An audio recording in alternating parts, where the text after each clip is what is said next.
যে ইমান প্রয়োজনে জ্বলে ওঠে না, যে ইমান সত্য ন্যায়ের কথা বলে না, যে ইমান অন্তরে নাই, যে ইমান অন্তরে নাই, মুখে ফোটায় কথার কলি, কিভাবে তারে বলো ইমান বলি, কিভাবে তারে বলো ইমান বলি, কিভাবে তারে বলো ইমান বলি।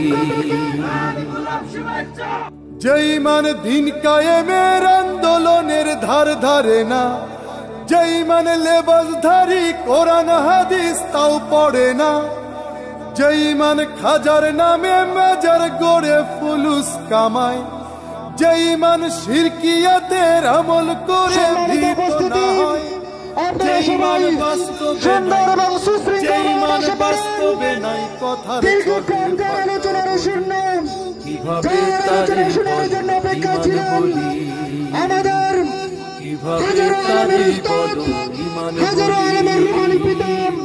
আমাদের মাঝে এসে উপস্থিত হয়েছেন, সবাই বলে আলহামদুলিল্লাহ। একজন খ্রিস্টান সাংবাদিক অনেক মানুষের অনেক প্রশ্নের মধ্যে যেই প্রশ্নটা আমার মনে দাগ কেটেছে সেটাই আমি আপনাদেরকে এখন বলছি। তার প্রশ্নটা ছিল, অনারেবল মাওলানা, সৃষ্টিকর্তা কয়জন? আমি বললাম, মাই ডিয়ার জেন্টেলম্যান, কয়জন হইলে ভালো হয়? আপনি কি মনে করেন? ভদ্রলোক খ্রিস্টান। এখন ভদ্রলোক বললেন, আমরা তো তিনজন মানি, গড দি ফাদার, আল্লাহ নিজে এক খোদা, আসল খোদা, বড় খোদা। গড দি মাদার, আল্লাহর স্ত্রী বিবি মরিয়ম, মা মেরি, খোদার বউ, খোদানি।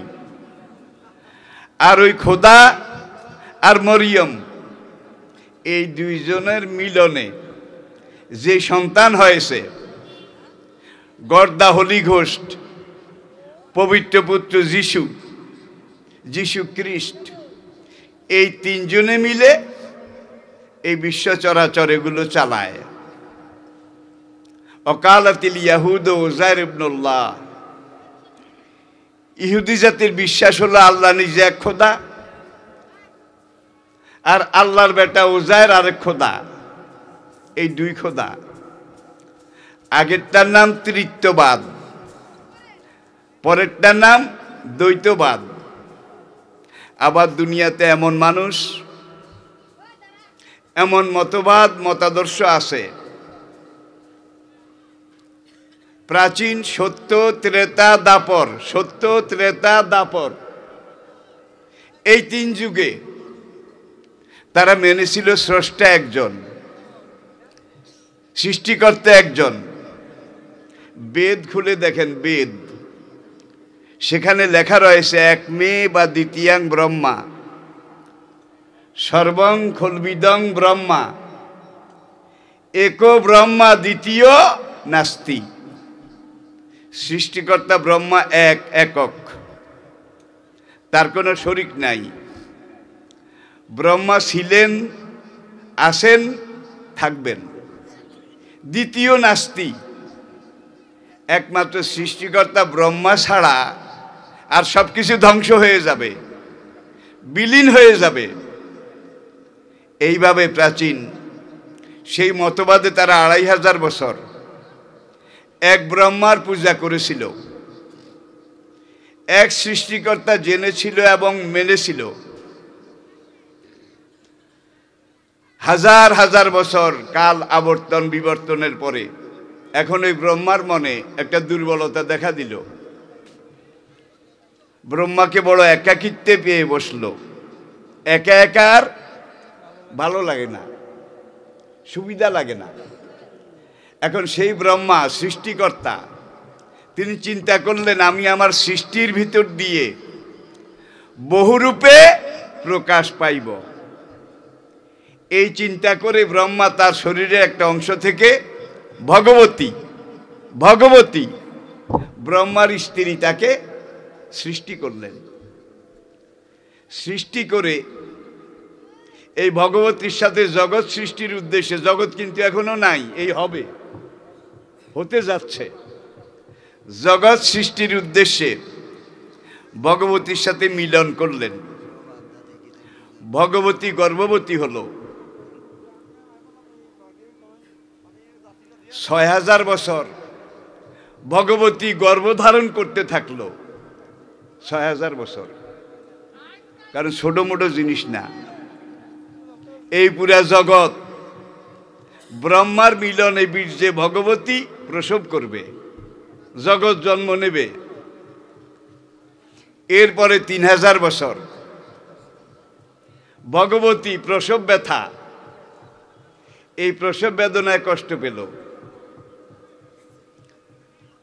স্বামী ব্রহ্মার কাছে এসে ভগবতী অনুরোধ করলেন যে আমার পেট টন টন করে, এই এই এই অবস্থা। ব্রহ্মা বুঝতে পারলেন যে তার বেগম তো এখন জগৎ প্রসব করবে, বাচ্চা প্রসব করবে। ভগবতীকে বলে দিলেন, জগৎ প্রসবিনী ভগবতী আমার, আমি ব্রহ্মার বীর্যে, তুমি ভগবতীর গর্ভে এই জগৎ সৃষ্টি হবে। আর এই জগৎটা এত বিশাল হবে, এটা স্থলভাগে স্থান সংকুলান হবে না। তুমি মহাসাগরের মাঝখানে চলে যাও, স্বর্গের দেবতা ইন্দ্রকে ডেকে ঐরাবতে সওয়ার করায় ভগবতীকে মহাসাগরের মাঝখানে পাঠিয়ে দিল। সেখানে ৩০০০ বছর প্রসব বেদনার পরে ভগবতী খালাস হলো। খালাস বুঝেন কি? বাচ্চা প্রসব হয়েছে, যেটা হওয়ার সেটা হয়েছে। স্বর্গের দেবতা ইন্দ্র এসে ব্রহ্মাকে খবর দিল যে আপকি বিবি খালাস হয়ে গেই, আপনার বিবি খালাস হয়েছে। ব্রহ্মা খুশিতে বাগ বাগ হয়ে ঐরাবতে সওয়ার হয়ে সাগরের মাঝখানে গিয়ে দেখে আসমানও না, জমিনও না, জীবনও নয়, জগৎও নয়, ভগবতী বিরাট ডিম একটা বেড়েছে, ডিম। ব্রহ্মা তো রাগে টং, পোড়ার মুখী, হতচ্ছাড়ি, পোড়া কপালি। আমি ব্রহ্মার বীর্যে ৬০০০ বছরের গর্ভ, ৩০০০ বছরের প্রসব বেদনা, শেষ পর্যন্ত তুই ডিম পাললি, ডিম দিয়ে আমার কোনো দরকার নাই। ব্রহ্মা রাগ হয়ে ডিমের মাঝখানে লাথি মেরেছে। লাথির চোটে ডিমটা ভেঙ্গে অর্ধেক উপরে উঠেছে, সেটা আসমান হয়েছে, অর্ধেক নিচে রয়েছে, সেটা জমিন হয়েছে। এই জন্যে প্রাচীন বাংলায় আপনারা দেখেছেন, হয়তো অনেকে খেয়াল করেননি, এই বিশ্বের অপর নাম ব্রহ্মাণ্ড। আমরা বলি না, এই বিশাল বিশ্ব ব্রহ্মাণ্ড। ব্রহ্মাণ্ড আপনারাও বলেন, আপনারাও পড়েন, আপনারাও জানেন, সন্ধি বিচ্ছেদ করেন নাই। ব্রহ্ম যোগণ্ড, ব্রহ্ম যোগণ্ড সমান সমান ব্রহ্মাণ্ড। এত কসরত, এত সময়, এত এনার্জি, এত কিছুর পরে শেষ পর্যন্ত ডিম পারল। আর কোরআনে আমরা যেই খোদাকে জানি, যেই রবকে জানি, যেই আল্লাহকে জানি, যেই ইলাহকে জানি, যেই মাহবুদকে জানি, তিনি কোনো কিছু সৃষ্টি করতে হইলে কোতান লাগে না। কি? ইন্নামা আমরুহু ইজা আরাদা শাইয়ান আইয়াকুলা লাহু কুন। তিনি কুন বললেই হয়ে যায়। এ আসমান জমিন, এই বিশাল জগৎ, চন্দ্র সূর্য গ্রহ নক্ষত্র, পাহাড় পর্বত, মরু পারাবার, বন বনানি, এই বিশ্বের সব কিছু মহান রব্বুল আলামিনের এক কুন হও হয়ে গেছে। আপনারা এটা বিশ্বাস করেন তো? এটা আমাদের ঈমান। এটার সাথে যুক্তি আছে। দর্শন আছে, ফিলোসফি আছে। তার কারণ হলো এখানেই কিন্তু পার্থক্য, এখানেই বেশকমটা। ইসলামের আল্লাহ, মুসলমানের আল্লাহ, কোরআনের আল্লাহ, তিনি একাই পরম, একাই চরম, একাই অনাদি, একাই অনন্ত, একাই লক্ষ্য, একাই মুখ্য, একাই শুরু, একাই শেষ, তিনি একাই সবকিছু।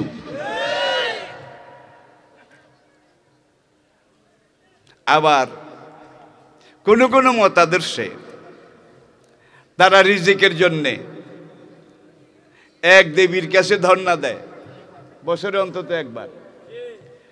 সেখানে দেবীকে গিয়ে পূজা অর্পণা, অর্ঘ্য এগুলো না দিলে রিজিক কমে যায়। এই জন্য তারা সেই দেবীর পূজা করে। আবার তাদের ছেলে মেয়ে ওরা যেন ভালো লেখাপড়া করতে পারে, লেখাপড়া করে বড় মানুষ হয়, এই জন্য তারা আরেক দেবীর পূজা করে।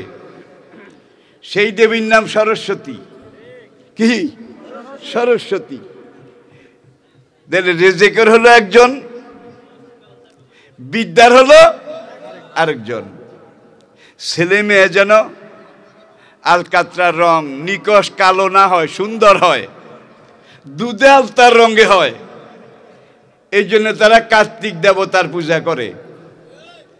কার্তিক দেবতা খুশি হলে ছেলে মেয়ে আর কালো কুশ্রী বিশ্রী হয় না। তাদেরকে যেন কলেরা, বসন্ত, প্লেগ, করোনা এই ধরনের মহামারী আক্রমণ না করে, এই জন্য তারা আরেক দেবীর পূজা করে। এই দেবীর নাম শীতলা। শীতলা দেবীকে পূজা করে খুশি করতে পারলে 14 জন্মে কলেরা হবে না, ডায়রিয়া হবে না, কোনো অসুখও হবে না। এরপরে আবার তাদেরকে সাপ, বিচ্ছু, বোলতা, ভীমরুল, বিষাক্ত কোনো প্রাণী, কীট পতঙ্গের জন্য না কামড়ায়, এই জন্য তারা মনসা দেবীর পূজা করে। কি? মনসা দেবীর পূজা করে। আমি জিজ্ঞাসা করি, আপনাদের ছেলেরা মেয়েরা কোনোদিন কি সরস্বতীর পূজা করেছিল? তাইলে আপনাদের সবগুলা পাইকারি শতভাগ ফেল করেছে। কি? আর যারা সরস্বতীর পূজা করেছে তাদের 100 জনে 100 জন পাস করেছে। কি? দেখা যায় ওইটাও কিছু হয় নাই, এটাও কিছু যায়ও নাই, আসেও নাই। এখানে কোনো কিছু নেই। আমার ছাত্র জীবন, আমি তখন রায়পুর আলিয়া মাদ্রাসার ছাত্র সংসদের নির্বাচিত ভিপি। মানুষের বাড়িতে জাগির থেকে লেখাপড়া করতাম। বৃহস্পতিবারে বাড়িতে আসতাম, শুক্রবার থেকে আবার শনিবারে মাদ্রাসায় চলে যেতাম। অন্যান্য বারের মতো, দিনের মতো বৃহস্পতিবারে বাড়িতে এসেছি। এসে দেখি যে আমার বাড়ির, আমার আব্বুর ঘরের সামনে মানুষ ধরে না। আর আমাদের এলাকাটা হিন্দু প্রধান এলাকা ছিল তখনকার দিনে। বড় বড় জমিদার, জোরদার, ভূস্বামী, সেই সংখ্যালঘু তারাই ছিলেন। আস্তে আস্তে ভিড় ঠেলে কাছে গেলাম, গিয়ে দেখলাম আমার বাড়ির পাশে একজন হিন্দু জমিদার, নাম শ্রী গৌরাঙ্গ চন্দ্র পাল। গৌরাঙ্গ চন্দ্র পাল। ঘটনা ঘটেছে, গৌরাঙ্গ পাল বাজারে গিয়েছিল। বাজার করে আসার সময় বাড়ির সামনে একটা জঙ্গল আছিল, ওখানে তাকে গোকরা সাপ, জাতি সাপ কামড় দিয়েছে। চিৎকার দিয়েছে, সেখানে পড়ে গেছে, বেহুশ হয়ে গেছে। লোকজন তাকে পাজা কোলা করে আমার আব্বা হুজুরের কাছে নিয়ে আসলো। আমি তখন ঘরে ঢুকে গেছি। দেখি যে আমার আব্বা হুজুর তিনি সূরা ফাতিহা পড়তেছেন। এই সূরা ফাতিহা কোরআনের প্রথম সূরা, আর শেফা অদ্দোয়া সাবাম মিনাল মাসামি। সূরা ফাতিহা পড়ে 3 বার ফু দিয়েছে। মুখ দিয়ে নাক দিয়ে মাঝে মাঝে একটু ফেনা বের হয়, মুখ দিয়ে ফেনার মতো লালা, নিঃশ্বাসও নাই। সূরা ফাতিহা পড়ে এইভাবে 3 বার দম করার পরে গৌরাঙ্গপাল উঠে বসেছে, বসে বলে মুলি সাহেব আরে আনো কে আনছে। নোয়াখালীর কথা, মুলি সাহেব আরে আনো কে আনছে। তার যে মাঝখানে কি ঘটনা ঘটেছে, জীবন যায় যায়, পরিণতি কোনো কিছুর খবর নাই। যখন তার নিঃশ্বাসটা এসেছে, সে বাজার থেকে নিজের বাড়িতে যাচ্ছিল, দেখে যে নিজের বাড়িতে নাই, মৌলভী সাহেবের বাড়িতে। এই জন্য বলে আমাকে এখানে কে আনছে। যাক, আর আমার আব্বু তিনি কলকাতা আলিয়ার টাইটেল পাস ছিলেন তখনকার দিনে। একটু দোয়া ফাতিহা, আর আমার আব্বু শিখাই দিলেন কাউকে যদি সাপে কাটে, আব্বু তুমি তো কামেলে পড়ো, তুমি শুধু একটা আয়াত পড়বে, কালা খোঁজা ওয়ালা তাখাফ সানুইদুহা, কয় না কা, কালা খোঁজা ওয়ালা তাখাফ সানুইদুহা সিরাতাহাল উলা। এই আয়াত অংশ পড়ে 3 বার ফু দেবে, সঙ্গে সঙ্গে সাপ যত বিষাক্ত হোক রুগী পুরোপুরি সুস্থ হয়ে যাবে। কোরআন তাবিজ তুমারের জন্য আসে নাই, ঝাড়ফুঁকের জন্য আসে নাই, ঠিক কি না? তাবিজ বানিয়ে গলায় দেওয়ার জন্যও আসেনি। কোরআন আয়াত দেখে পানিতে ডুবায় পানি খাওয়ার জন্যও আসেনি। তবে পাশ করা ডাক্তার, বড় ডাক্তার, ভালো ডাক্তার, তার প্রেসক্রিপশন হাতে নিলে পড়লেও, রুগী ওষুধ না খাইলেও মনে হয় যেন একটু কি, মনে হয় যেন একটু ভালো ডাক্তারের হাতে পড়েছে, ঠিক কিনা বলেন? আপনার আমাদের জীবনের আল্লাহর চাইতে বড় ডাক্তার কে আছে? ভালো ডাক্তার কে আছে? অনুনাজ্জিলু মিনাল কুরআনে মা হুয়া শিফাউন ওয়া রাহমাতুল লিল মুমিনিন। দেখুন, এখন জমিদার তো হিন্দু জাতি এসেছে, অনেক মুসলমানও এসেছে। আমাদের জমিদার বাবু মারা যাচ্ছে, এখন দিব্যি সুস্থ হয়ে বের হয়ে যায়। আবার আমাদের মধ্যে একটা সৌহার্দ্য ছিল। আর বাংলাদেশ সাম্প্রদায়িক সম্প্রীতির একটা দেশ। হাজার হাজার বছর ধরে হিন্দু মুসলমান পাশাপাশি, কাছাকাছি, একে অপরের পরিপূরক বন্ধু এইভাবে মিলেমিশে বাস করেছে, ঠিক কিনা বলেন? কুমিল্লার মন্দিরে কোরআন শরীফ কে রাখছে? কেউ কয় জামাত, কেউ কয় শিবির। কিছু হইলেই ওরা করেছে। কে? ভূতের চেহারা যেমন নির্বোধ অতি ঘোর, যা কিছু হারায় গিন্নি বলেন কেষ্টা বেটাই চোর। এটা কে করেছে? কেষ্টা। ওইটা কে করেছে? কেষ্টা। ওইটা কে করেছে? কেষ্টা। এই ধরনের একটা বাতিক এবং বিমার হয়ে গেছে একদল মানুষের। দিনের পর মাস সময় যাওয়ার পরে এখন দেখা যায় সব কুতুব চুপ। এখন আর ওই কথা কয় না যে কেষ্টা কেষ্টা কেষ্টা। খেয়াল করেন নাই বোধহয়, হাতাহাতি করে তদন্ত করে দেখছে যারা এগুলো করেছে তারা সব ম্যানসেরু মেয়া, নিজের মানুষ, নিজেদের মানুষ, যার জন্য সব খামোশ হয়ে গেছে। আল্লাহর বিচার একটা আছে, সময় কথা বলে, সময় কথা বলেছে। আসবেরু অসাবেরু অরাবেতু কয়বার? একবার বললে হইতো না? তাইলে তোমাদের উপরে ঠেলা ধাক্কা মায়ের জুলুম একবার আসবে না, বারবার আসবে, বারবার আসবে। যতবার আসবে তোমাদেরকে পাহাড়ের মতো অটল, অনড়, অবিচল ভাবে নিজের জায়গায় টিকে থাকতে হবে। আসবেরু আসাবেরু আরাবেতু অত্তাকুল্লাহ, আল্লাহকে ভয় করো। তুমি যখন আল্লাহর নামে এইভাবে দাঁড়িয়ে যাবে, ওকান হাক্কান আলাইনা নাসরুল মুমিনিন, আল্লাহ বলেন তোমাকে সাহায্য করা আমি আল্লাহর উপরে ফরজ হয়ে যাবে।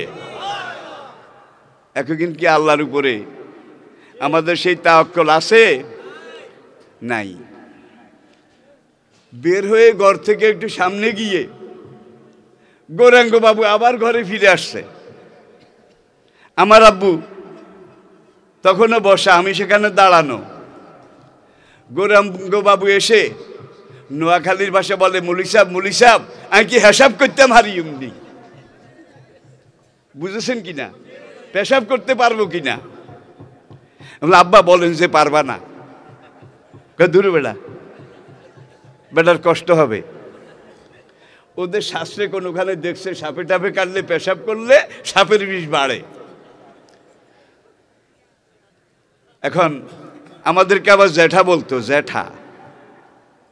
আপনারা বোধহয় ফেসবুকে দেখেছেন কুমিল্লার এই ঘটনা, যেখান থেকে শুরু। আমি যে স্ট্যাটাস দিয়েছিলাম আমার জুমার খুতবায়, আমার বাড়ির পাশে একটা হিন্দু বাড়ি, তারাও জমিদার, সেখানে একটা হিন্দু মেয়ে, তার বিয়ে হবে, পাত্রের বাড়ি কুমিল্লা। এখন ওই মেয়ের দাদা হরিহর চন্দ্র পাল, সে এসে আমাকে মামু ডাকে, মামু। আমিও তারে মামু ডাকি। কোনো ঝগড়া আছে? কোনো বিরোধ আছে? আমার আব্বু যেদিন দুনিয়া থেকে চলে যাচ্ছেন, তার আগের দিন পাশের আরেকজন হিন্দু জমিদার যতীন্দ্র কুমার পাল, আমার মনে আছে, তিনি সেখানে বসে বসে যেই কান্না কেঁদেছে, মৌলভী সাহেব ভাই আপনি তো চলে যাচ্ছেন, আমাদেরকে এতিম করে চলে যাচ্ছেন, আপনি যান, আমরাও আসতেছি। এটা হলো বাংলাদেশ। এখানে হিন্দু, মুসলিম, বৌদ্ধ, খ্রিস্টান আমরা ভাইয়ের মতো বসবাস করে আসছি। এটা আমাদের হাজার বছরের ঐতিহ্য।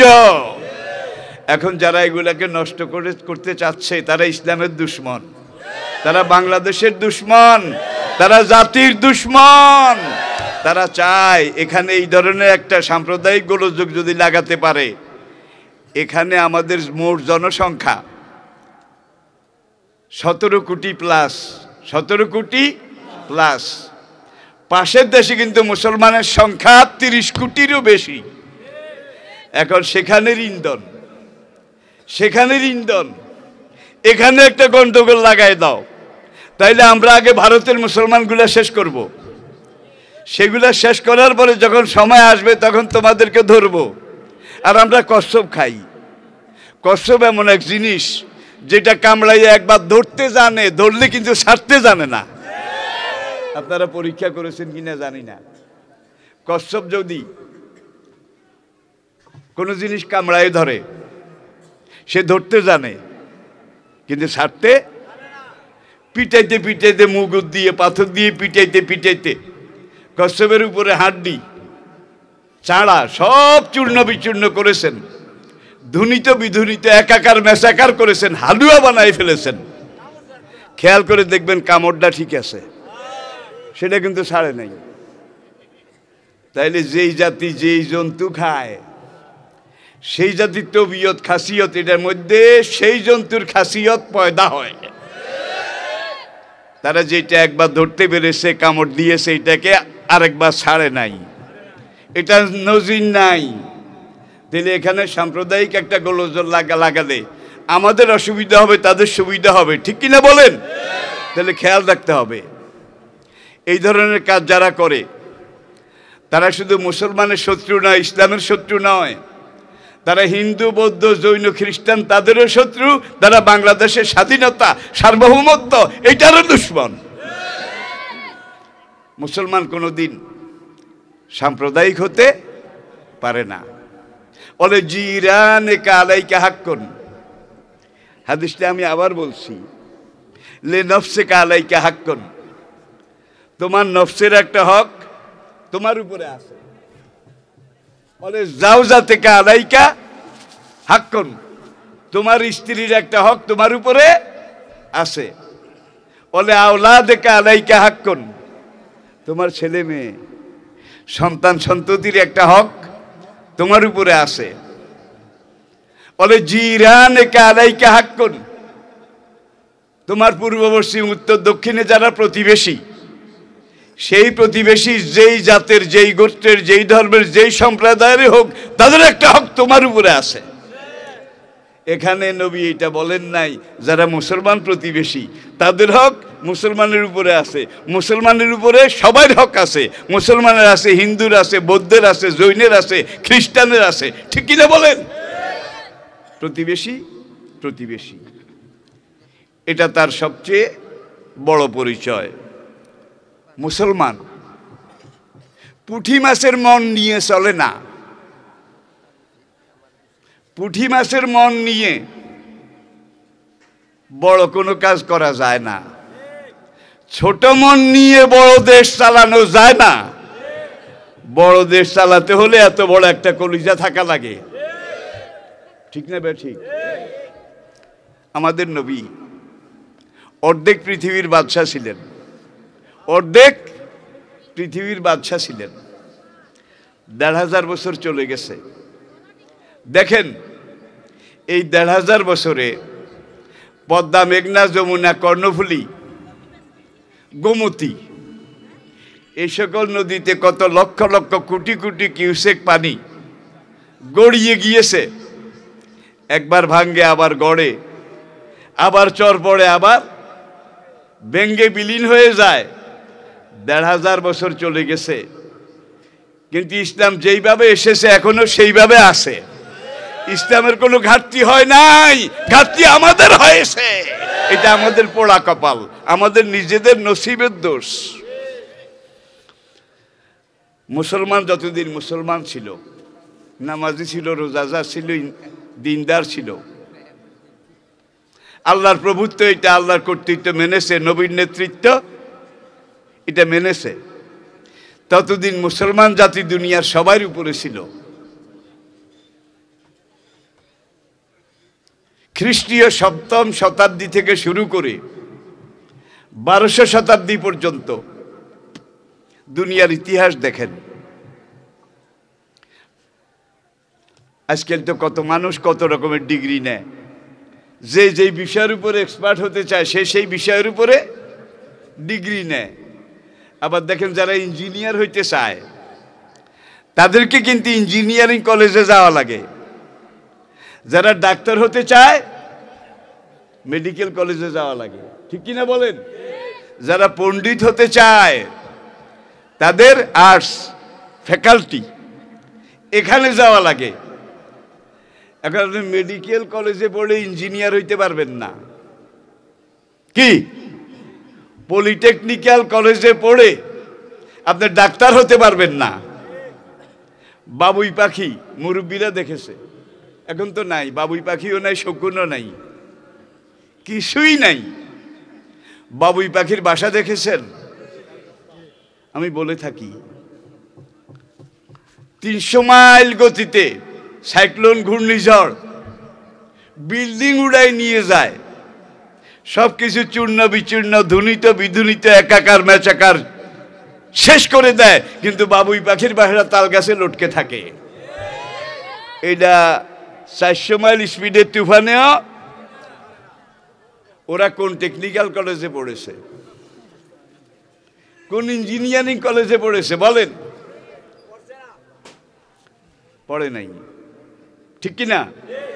কিন্তু ওদের যে তবিয়ত, ফেতরত, খাসিয়ত, এটার মধ্যে ওদের সৃষ্টিকর্তা এমন কিছু টেকনোলজি তাদের সৃষ্টিকর্তা তাদের ভিতরে দিয়ে দিয়েছে। নারিকেল, তাল, সুপারি গাছের পাতা ছিঁড়ে ছিঁড়ে চিকন করে করে ওরা বাসা বানায়। বাবুই পাখির বাসার মধ্যে কিন্তু ইনডোর আছে, আউটডোর আছে, বিবির ভিন্ন কোঠা আছে, স্বামীর আরেকটা ভিন্ন কোঠা আছে। এরপরে বাবুই পাখির বাসা কাটলে দেখবেন ভিতরে এরকম কুমারিয়ার বাসার মতো শুকনা মাটির কি ডিবি মাটি, এখানে একটা, এখানে একটা, এখানে একটা, বাসার ভিতরের পিঠে, ভিতরের। এগুলোর মধ্যে আবার ছিদ্র ছিদ্র আছে, মাটির ডিবিগুলোতে ছিদ্র ছিদ্র আছে। বাচ্চা যখন ফুটে, বাচ্চার খাওয়ার দরকার হয়, বাচ্চা ফুটার আগেই একটা চড়ুই ডিমে তাও দেয়, আরেকটা চড়ুই সন্ধ্যার আগে মাঠে বিল ঝিলের কিনারে যায়, গিয়ে জোনাকি পোকা কোথায় জলে নিবে এটা দেখে খপ করে ধরে, ধরে কামড়ায় না, মারেও না, আস্তে ধরে। মাছ এইভাবে বাচ্চারে আদর করে ধরে।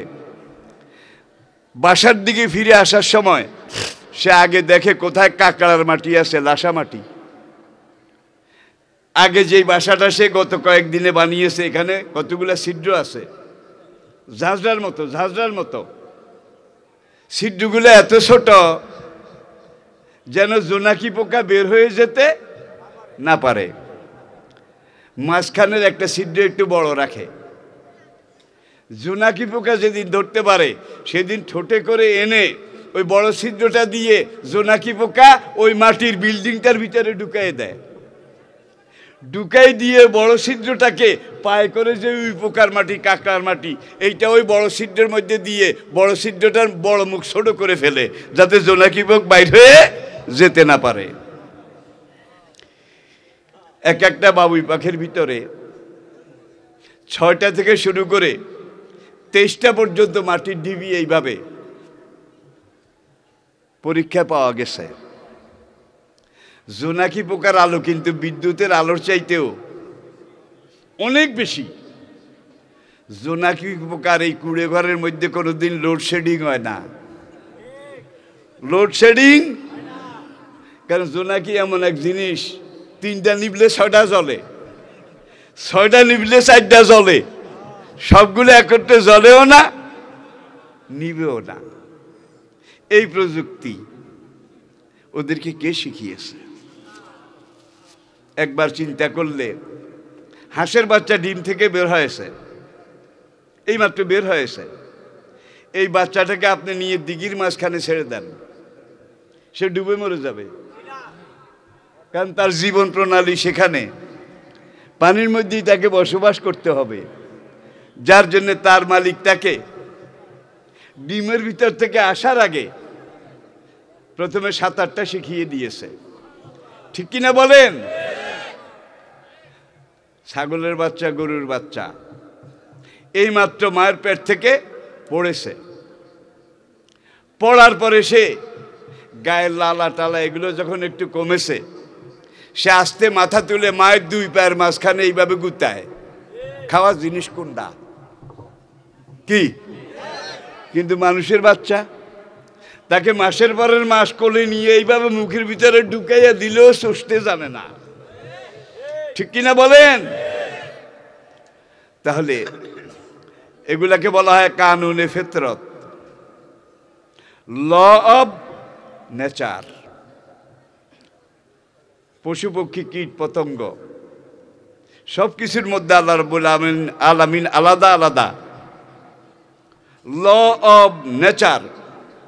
বেঁচে থাকার জন্য যা দরকার, যত প্রযুক্তি দরকার, আল্লাহ ডিমের ভিতর থেকে বের হওয়ার আগে, মায়ের পেট থেকে বের হওয়ার আগে আল্লাহ তাদেরকে শিখিয়ে দেন। কিন্তু মানুষের বাচ্চা, গরুর বাচ্চা, ছাগলের বাচ্চা, কুকুরের বাচ্চা কোনোদিন নিজে পায়খানা করে নিজে খাইছে?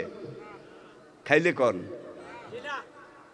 কুকুরের বাচ্চা ছোট লেদা আর কি, পায়খানা করে নিজে খাইছে? গরুর বাচ্চা, ছাগলের বাচ্চা, মানুষের বাচ্চা বোধহয় খায় নাই? কয় না, গায়ে লাগে কেন? আপনার আমার, আমাদের সবার জীবনে এমন একটা সময় গেছে, মা রান্নাঘরে গেছে, রান্নার কাজে একটু ব্যস্ত, অনেকক্ষণ সময় হয়ে গেছে, ফিরে এসে দেখে যে বাচ্চা হেগে মুতে সব একাকার মেশাকার করে তার হাতে পায়ে পিঠে বুকে সব পায়খানা, হাতে যেগুলো লাগাইছে ওইগুলো এইভাবে আবার শোনো ক্রিমের মতো মুখেও দিছে, ঠোঁটের ভিতরেও কিছু গেছে। ঠিক না বে ঠিক? তাহলে আল্লাহ রাব্বুল আলামিন একমাত্র মানুষ, মায়ের পেট থেকে কোনো শিক্ষা নিয়ে আসে না। মানুষ ছাড়া অন্য সকল জীবজন্তু মায়ের পেট থেকেই ন্যাচারালি শিক্ষা নিয়ে আসে। শুধু মানুষের বাচ্চাকে শিক্ষা দেওয়া লাগে, ট্রেনিং দেওয়া লাগে, প্রশিক্ষণ দেওয়া লাগে, তালিম দেওয়া লাগে। কোন তালিম দেবেন? এই মানুষের বাচ্চা যিনি সৃষ্টি করেছেন, তিনি মানুষের বাচ্চার জন্যে বাচ্চা কিভাবে চলবে, বড় হবে, লালন পালন করবে, কিভাবে কি করবে, আল্লাহ বোধহয় সেটার পরিকল্পনা এই কোরআনে বলে দেন নাই। জোরে বলেন, বলেছেন নাকি বলেন নাই? তিবিয়ানান লিকুল্লি শাই। আমি প্রত্যেকটা কথার সাথে কোরআনে আয়াত বলছি, কিন্তু আংশিক আংশিক। এই কোরআন এমন কোরআন, যেই কোরআনে তোমাদের জন্ম থেকে মৃত্যু পর্যন্ত তোমাদের জীবনে যত কিছু লাগবে সব কিছুকে আমি আল্লাহ বয়ানন থেকে বাইয়ানন তিবিয়ানন পুঙ্খানুপুঙ্খ রূপে সব কিছু আমি বলে দিয়েছি। মা ফাররাতনা ফিল কিতাবে মিন শাই।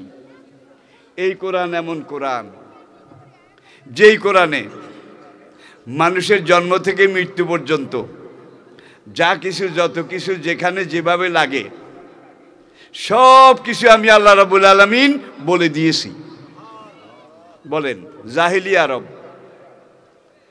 সেখানে মানুষত্ব বলতে কিছু ছিল না। কি?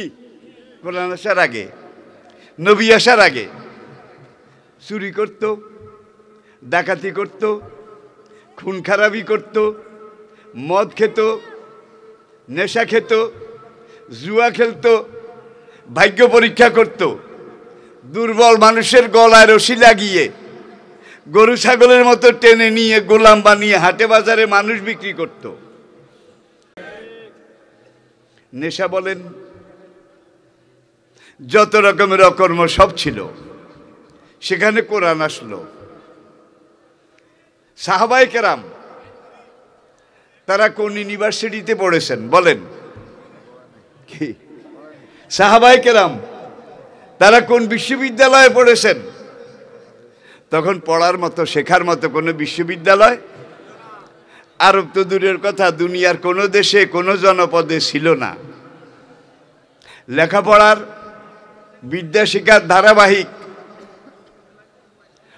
কোনো প্রক্রিয়া পরিকল্পনা ছিল না। মুসলমানরা যখন বাগদাদ, মুসলিম সভ্যতা, ইসলামিক তাহজিব, তামাদ্দুন, কালচার, সিভিলাইজেশন বাগদাদ কেন্দ্রিক অর্ধেক পৃথিবী শাসন করছিল, আজকের ইউরোপ পশ্চিমা বিশ্ব স্বীকার করে। আজকে আমাদের জ্ঞান বিজ্ঞান, আমাদের শিক্ষণ প্রশিক্ষণ, আমাদের উন্নতি আবিষ্কার, সব কাজের জন্য পাশ্চাত্য জগৎ মুসলমানের কাছে ঋণী।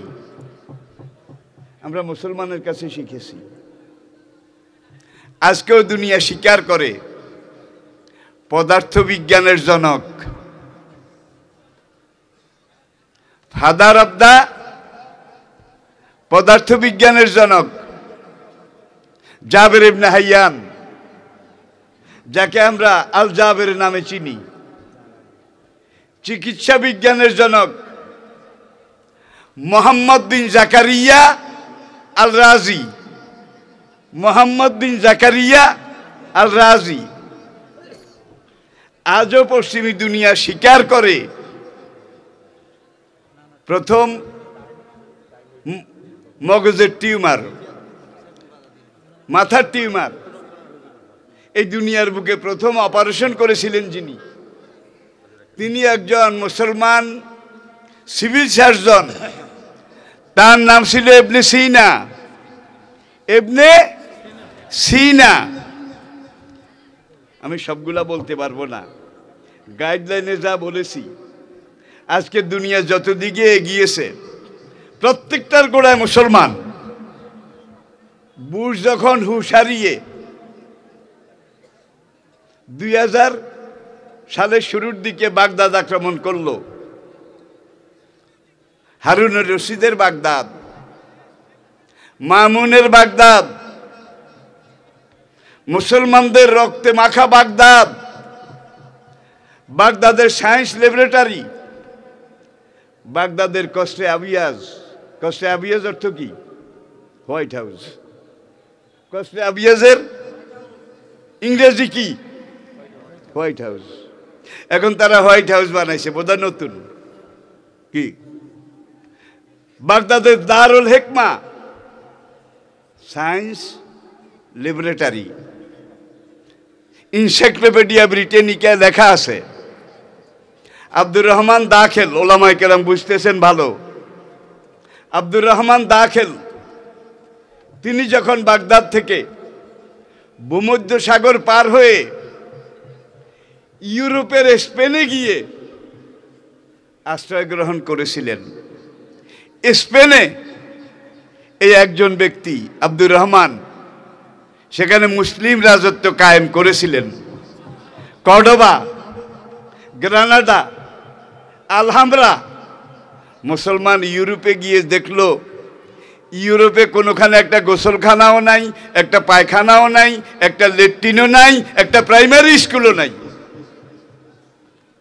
ইউরোপের লোকেরা কোনো লেখাপড়া, কোনো শিক্ষা কিছুই তারা জানে না। আলিফের জায়গায় এ, বার জায়গায় বি, মিলে না বোধহয়। আলিফের জায়গায় এ, বার জায়গায় বি, বর্ণমালা। ইউরোপে মুসলমানরা গিয়ে প্রথম তাদেরকে শিক্ষা দিয়েছে।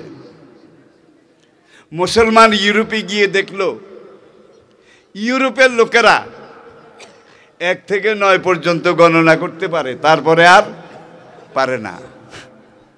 তারা 1 থেকে 9 এই পর্যন্ত গণনা জানে, 9-এর উপরে গণনা করতে জানে না। তার কারণ হইল শূন্যের ব্যবহার, এটা তারা জানতো না।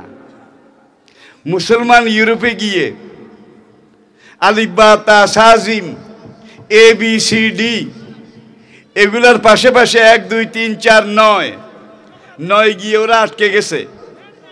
মুসলমান গণিতবিদ তারা সেখানে গিয়ে বলছে যে এইবার এক কাজ করো, 9 আসছে তো এইবার একটা আবার 9-এর পরে ফিরিয়ে আনো, 1 1-এর সামনে একটা শূন্য দাও। কত কত? এরপর আবার সামনের দিকে যাও,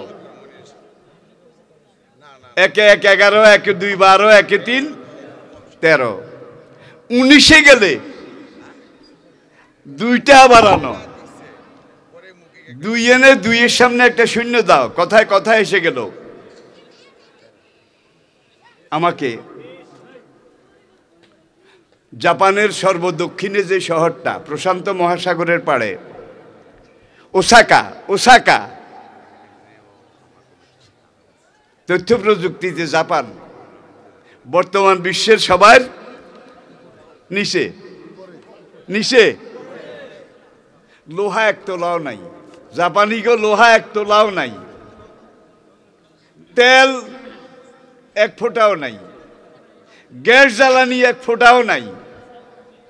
ভারত থেকে লোহা নেয়, আমেরিকা থেকে লোহা আনে, মধ্যপ্রাচ্য, আমেরিকা এবং ব্রাজিল এই দেশগুলো থেকে জাপান তেল আনে, গ্যাস আনে, জ্বালানি আনে, লোহাও বাইরের থেকে আনে। আর লোহাকে গলাবার জন্যে যে জ্বালানি এগুলো বাইরের থেকে আনে। টয়োটা এই মডেলের গাড়ি, কার দুনিয়ার কোন দেশে না আছে বলেন? টয়োটার কারখানায় গেছিলাম ভাই, বাংলাদেশি ভাইয়েরা নিয়ে গেছে। প্রতি মিনিটে 3টা গাড়ি বাইর হয়, মিনিটে 3টা, ঘন্টায় কয়টা, দিনে কয়টা খাইছে? মনে হয় যেন জমজম কূপের প্রোডাকশন। জমজম কূপে সেকেন্ডে 80,000 লিটার পানি উঠে সেকেন্ডে। সেকেন্ডে 80,000 লিটার পানি উঠানো হয়। মিনিটে কত, ঘন্টায় কত, দিনে কত? এইভাবে সেকেন্ডে 80,000 লিটার এই হারে উঠায়। জমজমের পানির লেয়ারটা, স্তরটা নিচের দিকে 9 ফিট পর্যন্ত নেমে যায়। 9 ফিট। 11 মিনিট পরে গল গল গল গল গল গল করে আবার এখানে চলে আসে, আবার ওখানে যায়। দিনে কত লক্ষ লক্ষ গ্যালন পানি উঠানো হয়। জমজম শুকিয়ে গেছে, কমে গেছে বোধ হয়, ঘাটতি হয়েছে। বাদশাহ খালেদের আমলে কাবাগর যখন সংস্কার করা হলো, হারামাইন, মসজিদে নববী, এগুলো সংস্কার করা হলো, তখন জমজম সংস্কার করা হয়েছিল। পাওয়ারফুল মেশিন পাইপ এইটা বসিয়ে একাধারে কয়েকদিন পর্যন্ত পানি উঠেছে, যে জমজমটা আমরা এবার সিঁচব, তলায় কি আছে দেখব। কয়েকদিন এভাবে চেষ্টা করার পরে দেখে 11 মিনিট পরে আবার আগের মতো ভরপুর টইটুম্বুর, এক বিন্দু ঘাটতি নাই। এইবার একদল মিশরি, আরেক দল পাকিস্তানি ডুবুরি, তাদেরকে জমজমের তলায় নামানো হলো। তারা জমজমের তলায় নামলো, ডুবুরিরা নেমে সেখানে বিভিন্ন যুগের স্বর্ণের মুদ্রা, রূপার মুদ্রা, দিনার, দিরহাম, স্বর্ণের একটা হরিণও পাওয়া গেছে। জমজমের তলায় যে স্বর্ণগুলা পাওয়া গেছে, এগুলার ওজন ছিল 27 মণ। 27 মণ। সেগুলা সেখানে মুহাফেজখানায় আছে, কিন্তু তারা সিঁচতে পারে না পানি আগের মতো। 11 মিনিট পরে আবার, 11 মিনিট পরে আবার এখানে। এবার তারা মুভিং ক্যামেরা নিয়ে জমজমের তলায় নেমেছে। তারা দেখেছে পানির একটা নাহার, কাবার পূর্ব দিকে জাবালে নূর, হেরা পাহাড় এই দিক থেকে আসতেছে। কাবার আরেকটা ঝর্ণা, কাবার উত্তর দিকে হাতিম, ওই যে ঘুরানো দেওয়াল, মাহাজার ইসমাইল যেখানে শোয়া, সেদিক থেকে আসতেছে। আরেকটা পানির লেয়ার জাবালে আবু কোবায়েস, এই দিক থেকে আসতেছে। মাঝখানের তলায় একটা পাথর আছে, লালও নয় সাদাও নয়, লাল সাদার মাঝামাঝি। পাথরটার উপরে লেখা বেজনিল্লাহ, বেজনিল্লাহ, আল্লাহর হুকুমে, আল্লাহর আলহামদুলিল্লাহ পড়েন। তাহলে আমরা এমন আল্লাহকে জানি, এমন আল্লাহকে মানি, যে আল্লাহর নেয়ামত ফুরিয়ে যাওয়া, শেষ হয়ে যাওয়া তো দূরের কথা, আল্লাহর নেয়ামত কোনোদিন কমে না, কমবে না, ঠিক কি না? মা ইন্দাকুম তানফুদু ওমা ইন্দাল্লাহে বাক। তোমাদের কাছে যেটা আছে এটা কমে যায়। তোমরা দেওয়ার সময় চিন্তা করো, এইটা দিলে এটা কমে, এইটা দিলে এইটা কমে, কিন্তু আমি আল্লাহর ভান্ডার এত বড়, আমি যে পুরো মাখলুককে এইভাবে দিচ্ছি, খাওয়াচ্ছি, আমার ভাণ্ড ফুরিয়ে যাওয়া তো দূরের কথা, এক বিন্দুও কমে না, সব সময় এক অবস্থায় থাকে। তো ওসাকা শহরের কথা বলছিলাম। এই সাংবাদিক একজন বৌদ্ধ পণ্ডিত, তিনি ওই বিলাতের বার্মিংহামের মতো একই প্রশ্ন আমাকে করলেন, অনারেবল মাওলানা, আপনার বক্তব্য আমার কাছে খুব ভালো লেগেছে,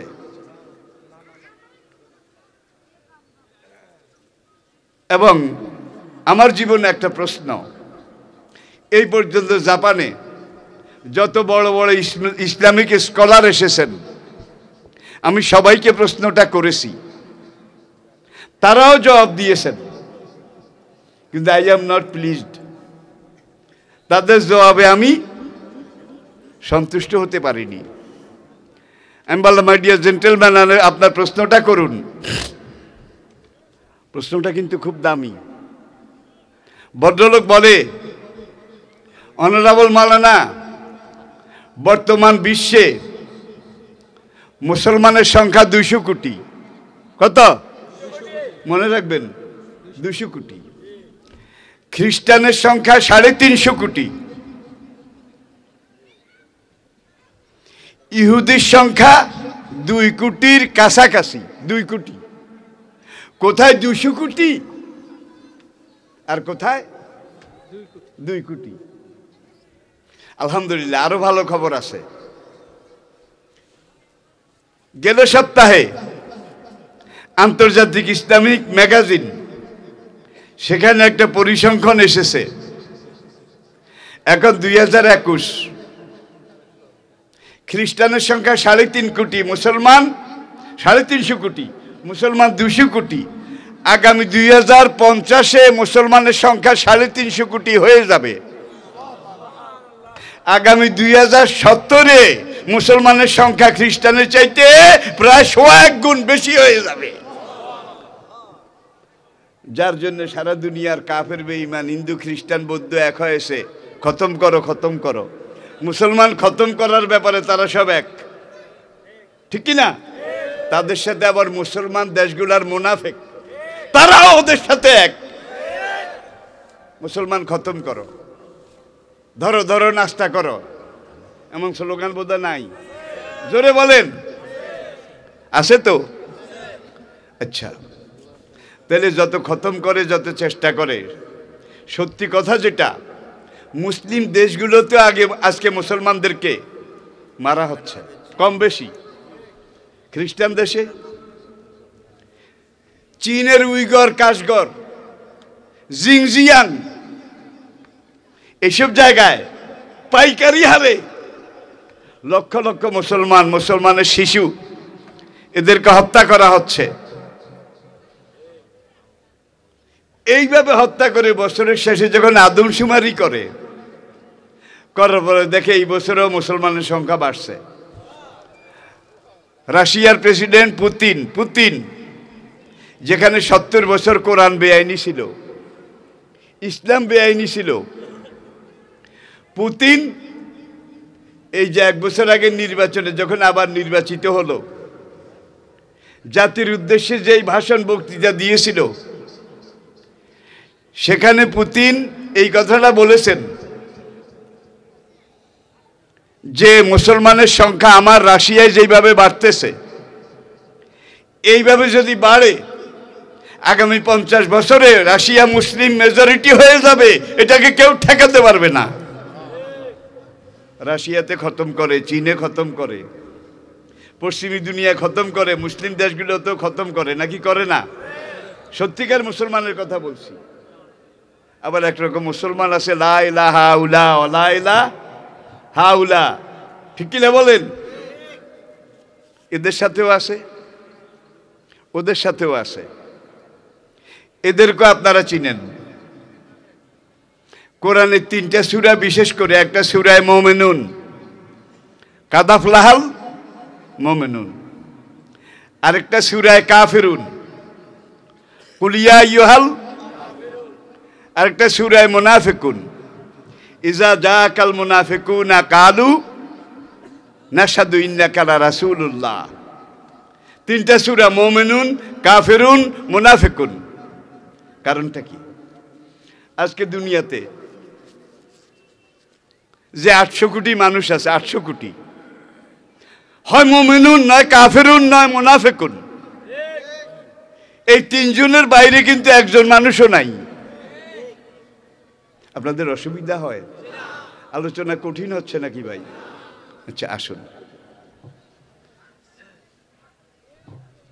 আমাদের পাশের দেশ, রাস্তায় মুসলমান দেখলে, এই মোল্লা, তুই গরু খাইছ, তোর শরীর থেকে গোমাংসের গন্ধ আসে, ধর ধর, রাস্তায় শেষ করে ফেলে, ঠিক কিনা বলেন? এইভাবে মারে। ত্রিপুরায় মারে, কাশ্মীরে মারে, অন্যান্য দেশেও মারে। তারা এই কথা স্বীকার করতে বাধ্য হয়েছে। গড়ে এক একটা মুসলমান স্বামী স্ত্রী দম্পতির ঘরে, তার এক দাম্পত্য জীবনে মুসলমান বাবা মার ঘরে 3 থেকে 5টা সন্তান হয়, 3টা থেকে 5টা। আর হিন্দু বাবা মায়ের ঘরে বছরে 1টা থেকে 1.5টা, 1টা থেকে 1.5টা। মুসলমানের প্রোডাকশন বেশি, মুসলমানের প্রোডাকশন বেশি। সুতরাং খতম করো, খতম করো। এইভাবে সারা দুনিয়ার কাফের ও ঈমান এক হয়েছে। আল্লাহু মুতিম্মু নূরিহি ওয়ালাউ কারিহাল। আল্লাহ যদি না চায়, সারা দুনিয়া চেষ্টা করলে মুসলমান বোধহয় খতম করতে পারবে, শেষ করতে পারবে। এখন ভদ্রলোক আমাকে জিজ্ঞাসা করলো, গড কয়জন? ওই আগের কথা। আমি বললাম, আপনারা কয়জন মানেন?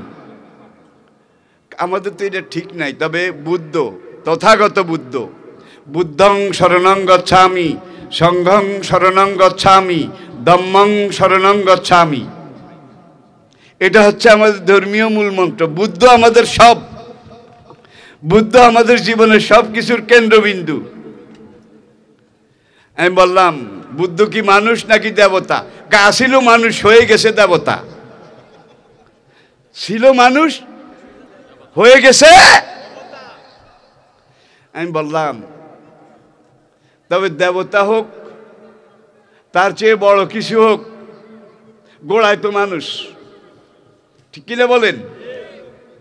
আরেকটা জিনিস, হাসরের মাঠের দিকে তাকান, বুখারী কিতাব শাফাত, এমন একটা সাংঘাতিক অবস্থা হবে। ওয়াকুলু আদম সফিউল্লাহ ইয়া রব্বে নফসি নফসি। প্রথম নবী, প্রথম আদম হাসরের ভয়াবহ অবস্থা দেখে বলবে, রব্বুল আলামিন আমার কি উপায়, আমার কি উপায়। ওয়াকুলু নূহ নবিউল্লাহ ইয়া রব্বে নফসি নফসি। ওয়াকুলু ইব্রাহিম খলিলুল্লাহ ইয়া রব্বে নফসি নফসি। ওয়াকুলু ইসমাঈল জবিহুল্লাহ ইয়া রব্বে নফসি নফসি। ওয়াকুলু মূসা নবিউল্লাহ ইয়া রব্বে নফসি নফসি। ওয়াকুলু ঈসা রূহুল্লাহ ইয়া রব্বে নফসি নফসি। মুদ্রা কথা, হাসরের ময়দানের ভয়াবহ অবস্থা দেখে সকল নবী বলবে নফসি নফসি, আমার কি উপায়, আমার কি উপায়। ওয়াকুলু মুহাম্মাদুর রাসূলুল্লাহ সাল্লাল্লাহু আলাইহি ওয়াসাল্লাম ইয়া রব্বে উম্মতি উম্মতি, মানলে উম্মতি ইয়া রব।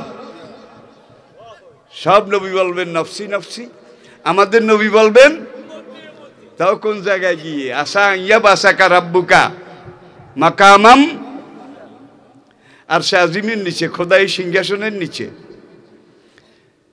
একটা স্বর্ণের তৈরি চেয়ার থাকবে, কুরসি।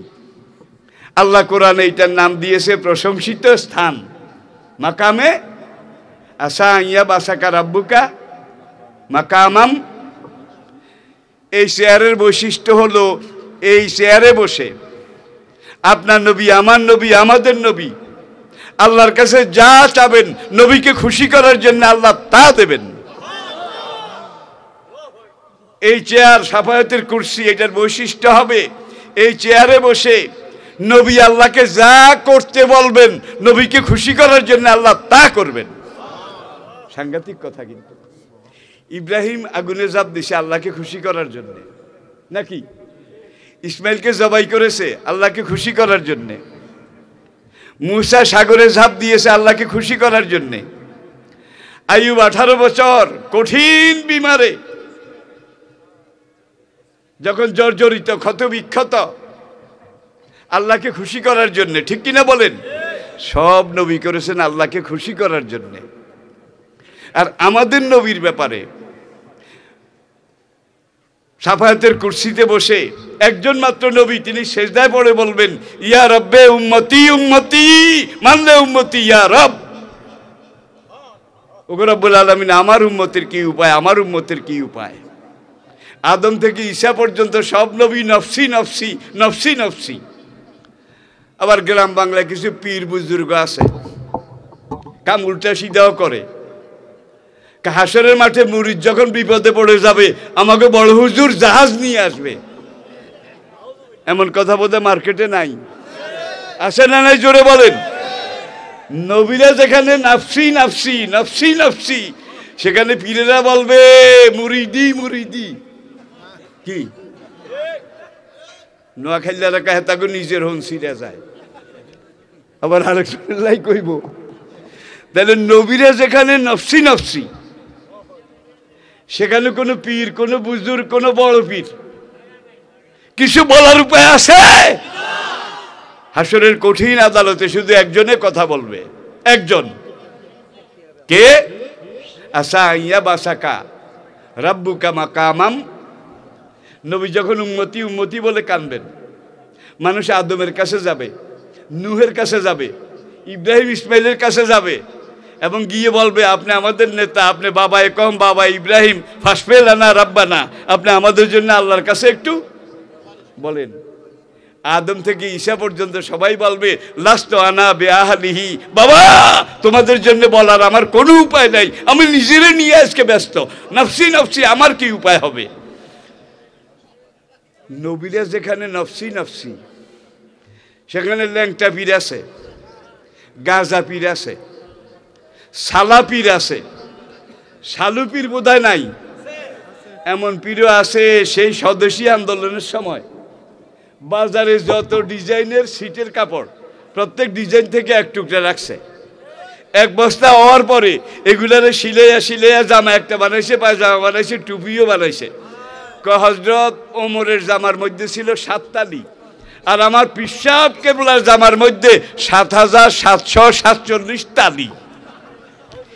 এবার তোমরা বুঝো আমার পীর কেমন জিনিস, বলবো? আল মাইয়াতু ফিল কুবুরে কাল গারিকে ফিল মায়ে। যত বড় পীর হোক, বুজুর্গ হোক, খাজা হোক, বাবা হোক, কবরে যখন দাফন করা হয়, একটা মানুষ সমুদ্রে পড়ে গেলে হাবুডুবু খায়, একটা কচুরি পানা পেলে ধরে, একটা খড়কুটা পেলে ধরে। আল্লাহর কসম, কবরে প্রত্যেক মুর্দার এই অবস্থা হবে। মাম্মাতা কামাত আলাইহি কিয়ামাতুন আল কবর আউয়ালু মানজিলিম মিন মানাজিলিল আখিরা। মরার পরে হাসরের ময়দানে যাওয়া পর্যন্ত যতগুলো থানা আছে, চেকপোস্ট আছে, কবর হলো প্রথম থানা, প্রথম চেকপোস্ট। কবরের চেকপোস্টে যে পাশ করে যেতে পারবে, সামনে সব চেকপোস্ট আল্লাহ তার জন্য সহজ করে দেবেন। কে পার হয়ে যেতে পারবে বলবো? কবরের মুর্দাকে যখন রাখা হবে, আতাহু মালাকানে ফায়াস আলানে, আপনারা জানেন, আমি মনে করাই দেই, আল্লাহর নির্দেশে 2 জন ফেরেশতা আসবে, এসে তাকে প্রশ্ন করবে মান রাব্বুকা, তোমার রব কে? খাজা বাবা, ল্যাংটা বাবা, সাধু বাবা, তাদি বাবা, তোমার রব কে? রব্বি আল্লাহ। আমার দিনুকা, তোমার দিন কি? দিনী আল ইসলামা। মান হাজার রাজুল, এনাকে কি চিনো? তখন ইমানদার নামাজি বলবে ইনি আমার নবী, ইনি আমার আকা, ইনি আমার কায়েদ, ইনি আমার সাইয়েদ, ইনি আমার রাহবার, ইনি আমার রাহনুমা, ইনি আমার কলিজার টুকরা, এনার নাম মুহাম্মদ রাসূল সাল্লাল্লাহু আলাইহি ওয়াসাল্লাম। আল্লাহ তখন মুনকির নকির 2 ফেরেশতাকে বলবে তোমরা বাইর হও। অন্য 2 জন ফেরেশতা পাঠাবে, পাঠিয়ে বলবে আমার বান্দা 3 প্রশ্নের জবাব দিয়েছে, সে পাশ করেছে, তার কবরটাকে টেনে মাশরিক থেকে মাগরিব পর্যন্ত এত বড় করে দাও যেন তার কোনো তকলিফ, কোনো কষ্ট যেন না হয়। আমার নামাজি, রোজাদারি, ইমানদার, দিনদার, সাহেবে কোরআন, সাহেবে দিন, আমার এই দিনদার বান্দাদের জন্যে বেহেশতের সাথে দরজা খুলে দাও। হাসরের মাঠে ওঠার আগ পর্যন্ত আমার এই নামাজি রোজাদার বান্দা কবরে শুয়ে শুয়ে তার কবরকে আমি আল্লাহ বেহেশতের একটা টুকরা বানায় দিলাম। এটা কি আপনারা চান? জোরে বলেন। এমন পীরও আছে নামাজ পড়ে না, আপনাদের দেশে নাই, কোনো কোনো জায়গায় আছে, আমি শুনছি আর কি, নামাজ পড়ে না। মান তারাকা সলাতা মুতাআম্মিদান ফাকাদ কাফারা, হেলায় খেলায় অবজ্ঞা অলসতা করে মান তারাকা, যে তরক করলো, ছেড়ে দিল, ফাকাদ কাফারা, নিঃসন্দেহে সে কাফের হয়ে গেছে। এক ওয়াক্ত তরক করলে কাফের, সব ওয়াক্ত যে পড়ে না সে কি কাফের দি গ্রেট। আবু জেহেলের বাবা, ফেরাউনের দাদা, ঠিক না বে ঠিক? আবার এমন পীর আছে গাজা টানে, এত জোরে টানে মুরিদদেরকেও টানায়। টান দেয় আর কয়েক সিলিমে যেমন তেমন, 2 সিলিমে মজা, 3 সিলিমে উজির নাজির, 4 সিলিমে রাজা, পরাণের হুক্কারে তোর নাম কে থুইল ডাব্বা। গাজার কলকি আপনাদের দেশে নাই, কিন্তু এরকম পীরও কোন কোন জায়গায় আছে। এমন পীর আছে 6 মাসে একবার গোসল করে না, কিনা দিয়ে হেঁটে গেলে আসতে আসতে বিদ্যুটে কিম্বুত কিমাকার বুড়া পাঠার গন্ধ আসে। আর তুহুর ও শত্রুল ইমান, পবিত্রতা পাকসাপ, এটা ইমানের অংশ, ঠিক কিনা বলেন? বন খাদেশের গন্ধ, বুড়া পাঠার গন্ধ, নামাজ নাই রোজা নাই, সে তো মুমিনই না, আবার পীর হবে কেমনে রে? আপনারা কেউ কি আমার উপরে রাগ করেছেন? আমি কিন্তু আলোচনার শেষ পর্যায়ে এসে গেছি। কক্সবাজার থেকে আসছি ভাই। আপনাদের যে এই পুলিশ সাইফুল, আমার কোম্পানিগঞ্জে মাহফিল ছিল, ওই ওবায়দুল কাদের সাহেবের এলাকা আর কি।